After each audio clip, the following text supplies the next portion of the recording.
All right, as we come to the close of this peer workshop, so I've been asked to talk briefly about the peer institutional board.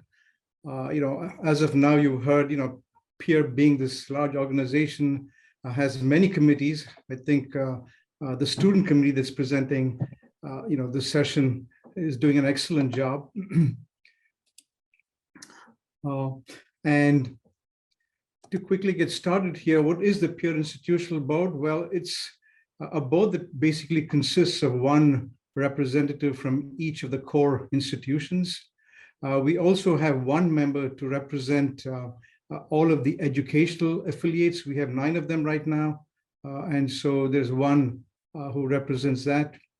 And again, basically the institutional board kind of provides, I would say, kind of a high level guidance, policy level guidance and oversight for the center, with the goal of helping peer fulfill its mission. Okay. And so who are the members of the board? I have here photographs of each one of them, starting with myself, currently chair, representing also UC Davis. We have Dominiki Asimaki, who represents Caltech. We have Ada Athanasopoulos Zekos from UC Berkeley. She actually just joined us this year. Before that, we had Jack Melly, who represented Berkeley for many years. We want to thank him for that. From University of Nevada, Reno, we have Ian Buckle. And from representing, in fact, the educational affiliates is Rakesh Goel from Cal Poly.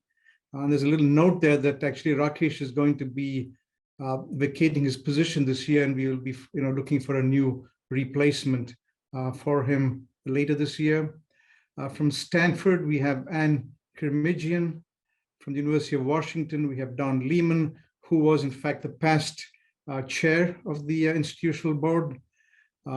Another new member joining us this year is Mo Lee from UC Irvine, and she's replacing Farzeen Zarain, who served on the board for many years. I want to thank Farzeen for all his work.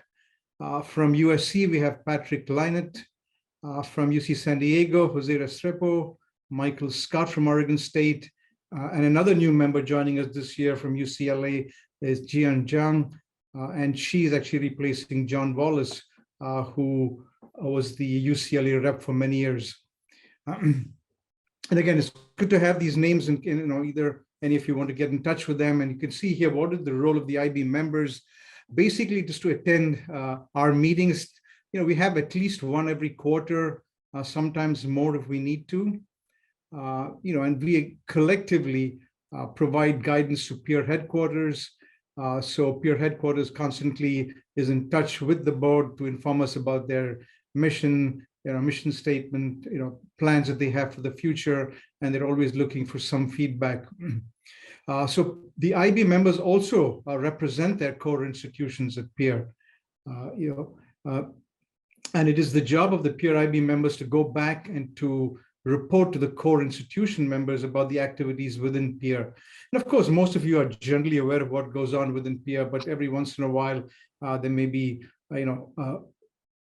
activities within peer and within the board that the peer IB member then has to report back to the institutional members. And again, one of the things we'd like to do is to engage students to participate in peer activities and to join the student committee, for example. So, we would expect IB members to go back to their institution and to communicate with both faculty members and their students. And that's pretty much a quick summary. I don't know if anybody has any specific questions. I'd be glad to take that. But if not, I know that I have somebody else going to talk about another peer committee.